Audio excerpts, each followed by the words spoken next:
What if love wasn't real, but a manipulation? What if your deepest desires weren't truly yours? There is a spirit that can turn attraction into obsession. A demon who makes lovers betray, and the faithful stray. Meet Sitri, the great prince of hell. At first, he appears as a beast. Then, he transforms into the most irresistible being imaginable. He rules over passion, but also deception. He can make anyone expose their secrets, even their souls. His presence ignites uncontrollable lust and forbidden desires. Some invoke him for love, others fear him as a force of corruption. Was Solomon trying to summon power, or trying to protect humanity? He governed 60 legions, spreading his influence across the ages.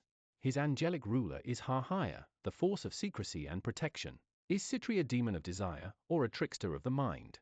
Let's uncover the truth behind the most seductive spirit of the Goetia. Desire is one of the most powerful forces in the human experience. It drives passion, shapes relationships, and fuels ambition. But what if that desire wasn't entirely your own?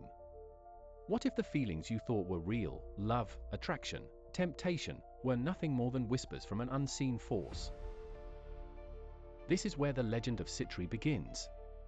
Known as the 12th spirit of the Goetia, Sitri is no ordinary demon. He is a great prince of hell, commanding 60 legions of spirits, and his domain is one of intoxicating attraction, indiscretion, and deception. Unlike demons associated with destruction or torment, Sitri's influence is far more subtle. He doesn't force, he entices. He doesn't break wills through violence, but through desire, so consuming it blinds reason itself. His appearance alone speaks of his dual nature. At first, he emerges in a feral form, a monstrous entity with the head of a leopard and the wings of a griffin. This imagery is striking. The leopard represents instinct, raw passion, and untamed hunger, while the griffin's wings suggest royalty, power, and the ability to move between realms. In this form, Sitri embodies the primal nature of attraction, a force beyond human control. But this is only half of his legend.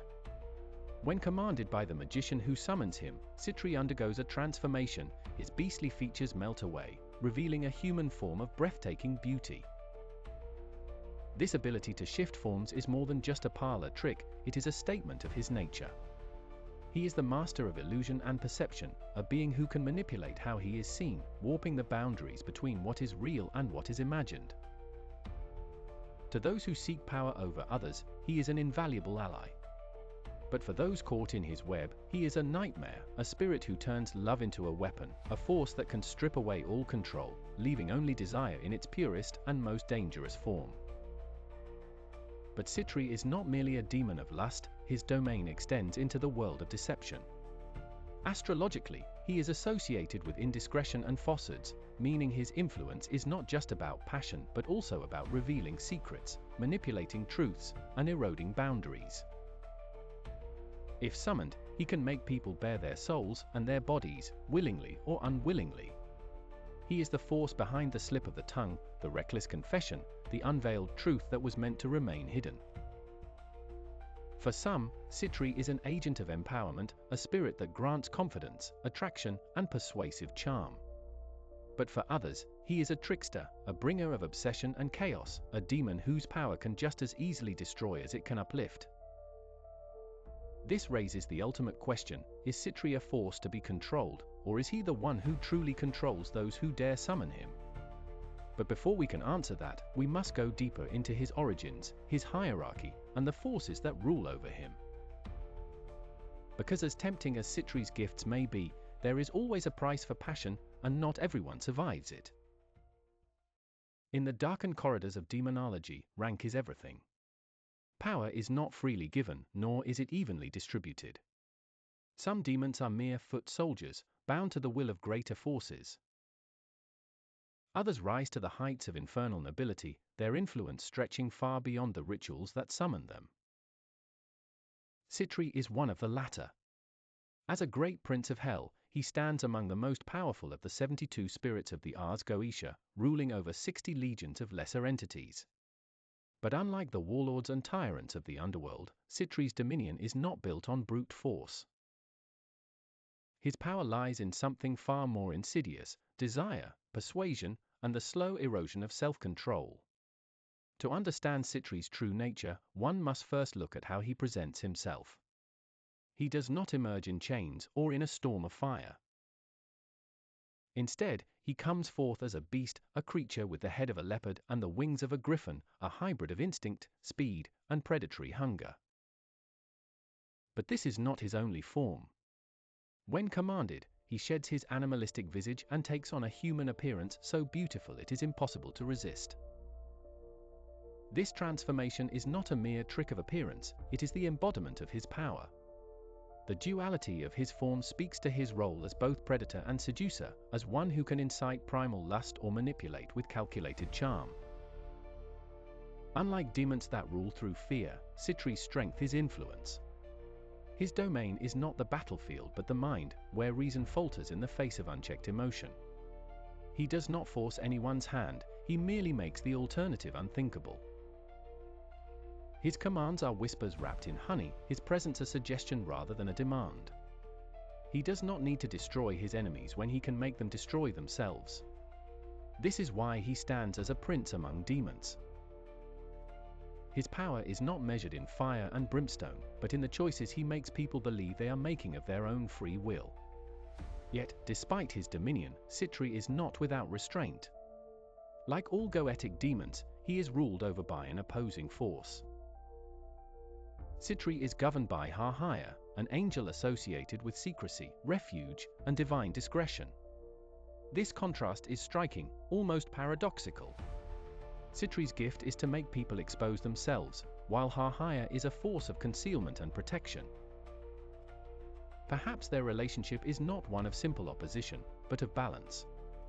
For every secret that Sitri coaxes into the open, there is another that Har-Haya ensures remains hidden. It is tempting to think of Sitri as purely destructive. What if his purpose is more complex? What if his power is not to corrupt, but to reveal, to test, to challenge, to strip away illusion so that only the truth remains? His status as a prince of hell also means he exists within a vast and layered hierarchy of infernal politics. He is neither the strongest nor the weakest, but his ability to influence and manipulate places him in a unique position of power. He does not wage war like Asmodeus, the demon of lust, nor does he command through knowledge like Paimon, the demon of intellect and persuasion. Instead, he occupies a space between them, blending attraction with deception, seduction with strategy. He does not offer knowledge freely, but he does offer a taste of something irresistible, something forbidden, something that makes people step willingly into their own downfall.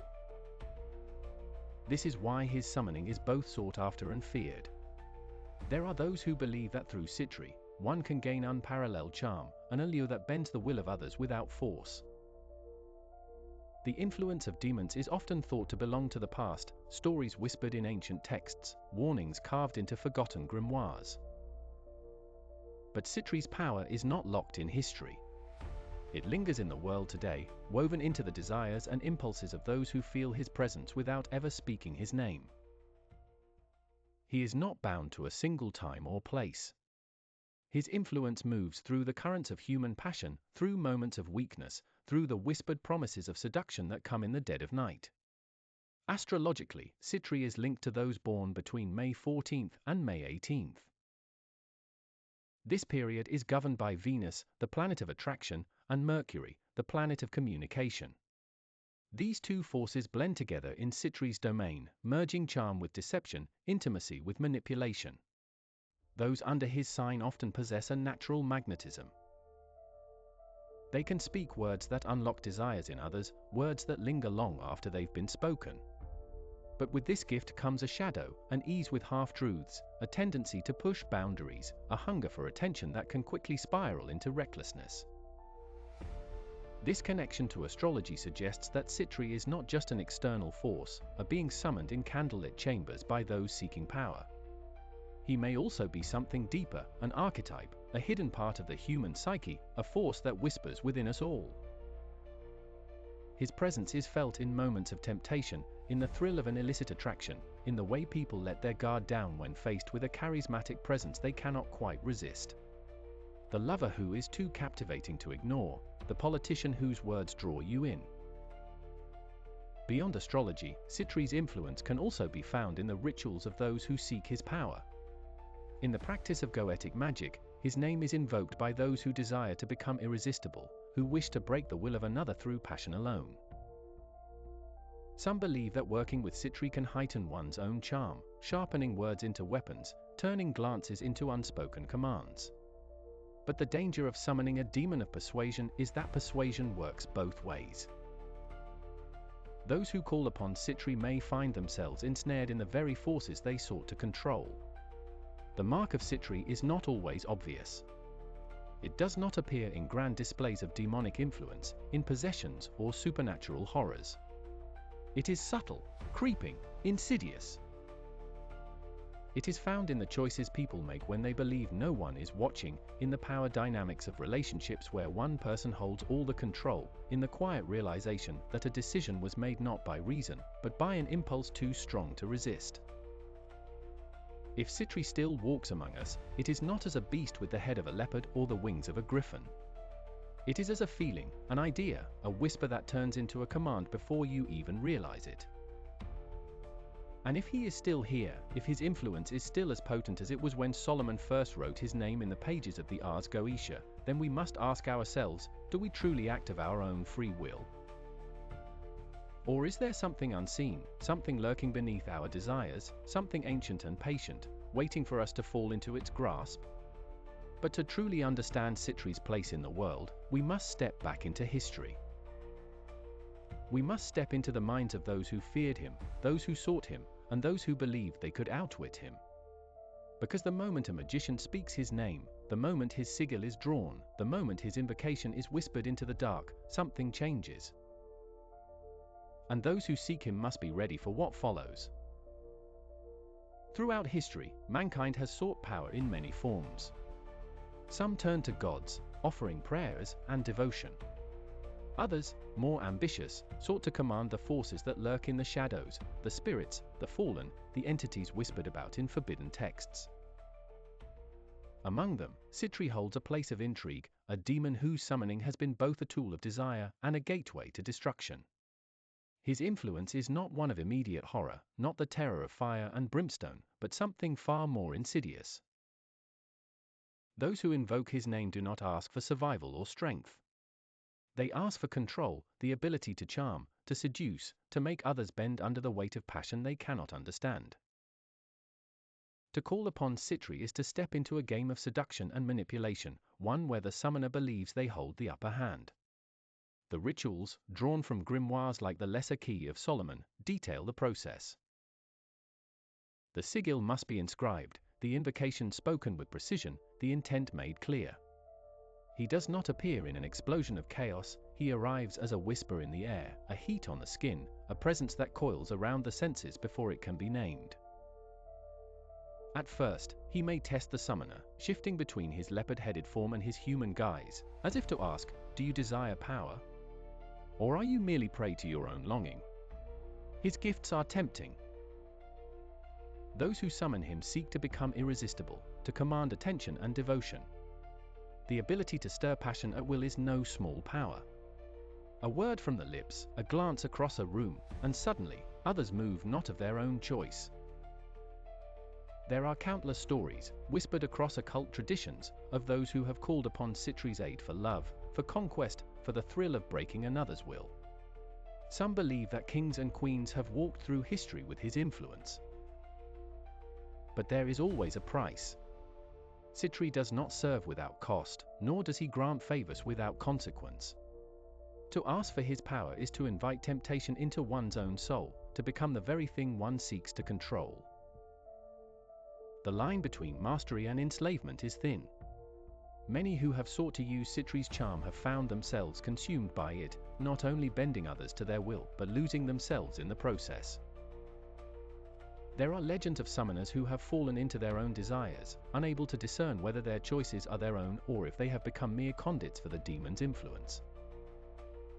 In some traditions, it is said that those who fail to maintain control in Sitri's presence find themselves stripped bare, not just physically, but spiritually. He peels away deception, artifice, and self-control, leaving only raw, unfiltered emotion. For some, this is liberation. For others, it is ruin. To summon Sitri without understanding is to risk becoming an instrument of one's own downfall, a puppet in a performance where the lines between summoner and summoned begin to blur. Even those who invoke him with careful intent must ask themselves, once his influence takes hold, can it ever truly be banished? He is not a demon of brute force, not one who can be dismissed with a simple binding. His presence lingers in thoughts, in desires, in the unspoken moments between words.